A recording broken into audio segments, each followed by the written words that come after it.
जगद्गुरू संतश्रेष्ठ तुकाराम महाराजांची पालखी जी आहे ती पुण्यनगरीच्या दिशेने प्रस्थान केलेलं आहे या पालखीने आणि ती पुण्यात काही वेळातच दाखल होईल. आता पालखी जी आहे ती कासारवाडीच्या जवळ आहे. आपण जर पाहिलं तर हा संपूर्ण परिसर जो आहे तो वारकऱ्यांनी गजबजून गेल्याचं चित्र आपल्याला पाहायला मिळते. अनेक ज्या दिंड्या आहेत या पालखी सोहळ्यातल्या या प्रत्यक्षात आता पुण्याच्या जवळजवळ अगदी पुण्याच्या वेशीपर्यंत येऊन पोहोचल्या आहेत. एकीकडे गेल्या अनेक दिवसापासून पुणे शहरामध्ये जो आहे तो मोठ्या प्रमाणावर पाऊस बरसत होता. मात्र जर आता पाहिलं तर पालखी आगमनाचा दिवस आहे आणि आज वरुण राजाने देखील या ठिकाणी उघडीक घेतली आहे आणि या ठिकाणी पाऊस जो आहे तो उघडलेला आहे. वारकऱ्यांना कोणत्याही स्वरूपाचा त्रास होऊ नये, कदाचित हीच माऊलींची इच्छा असावी, ही संत तुकारामांची आणि हीच विठुरायाची इच्छा असावी, यासाठी हा संपूर्ण पाऊस जो आहे तो उघडलेला आहे. या संदर्भातच बोलण्यासाठी आपल्यासोबत काही वारकरी. माऊली कुठून आलात? नांदेडहून आलो.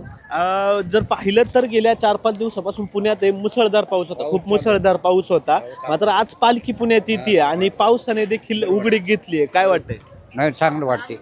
पाऊस उघडल्याबद्दल थोडं चांगलं वाटते. कुठून आलात? नांदेडहून भगवान पाटील कासवाडीहून बोलतो. इतक्या मोठ्या प्रमाणावर पुण्यात पाऊस परिस्थिती होती. आता एकदम ऊन पडतंय. खरं तर हा दैवी चमत्कार म्हणावा लागेल. कदाचित देवी नंबर एक तुकाराम महाराजाचा आशीर्वाद आहे. एकदम उघाड दिलेला आहे. चांगलं पाऊस उघडल्यामुळे पब्लिकला शांतपणे चालता येवला आहे. मार्ग आपलं चांगलं झालेलं आहे पुढचं.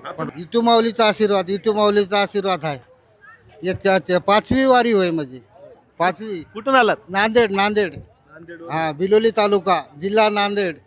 आपण जर एकंदरीत पाहिलं तर वारकऱ्यांच्या चेहऱ्यावर जे आहे ते स्मित हास्य आपल्याला पाहायला मिळतं. याचं कारण जे आहे पुण्यात गेल्या अनेक दिवसापासून जो होता मुसळधार पाऊस सुरू होता. अनेक नद्यांना जो आहे तो पूरजन्य परिस्थिती निर्माण झाली होती आणि यामुळे जो वारकरी आहे तो चिंतेत होता. कारण हा संपूर्ण जो प्रवास आहे यात सर्वात महत्त्वाचा टप्पा असतो तो शहरी भाग क्रॉस करणं आणि या शहरी भागामध्ये पुण्यात जर विचार केला तर मोठ्या प्रमाणात पाऊस होता की जो पाऊस आज सकाळपासून जो आहे तो अगदी गायब झालेला आहे आणि या ठिकाणी सूर्यनारायण जे आहे ते दर्शन द्यायला सुरुवात केली आहे. त्यामुळे निश्चितच वारकऱ्यांचा प्रवास जो आहे तो सुखी होणार असल्याचा आपला पाहायला मिळतं. कॅमेरामन दिनेश सिंगसह प्रथमेश तांबे, LS मराठी, पुणे.